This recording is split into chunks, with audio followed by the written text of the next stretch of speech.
ल सर पुर्ख्यौली घर चाहिँ आजदेखि भत्काइयो 25 वर्ष पुरानो हाम्रो घर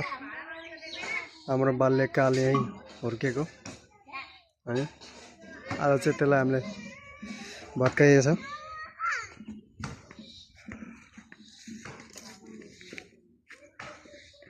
ल आधी टिन उकाइसकेको अवस्था छ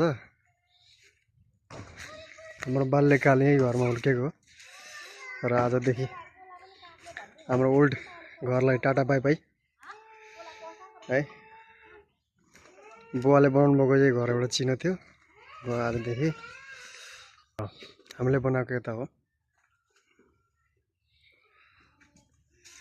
25 years old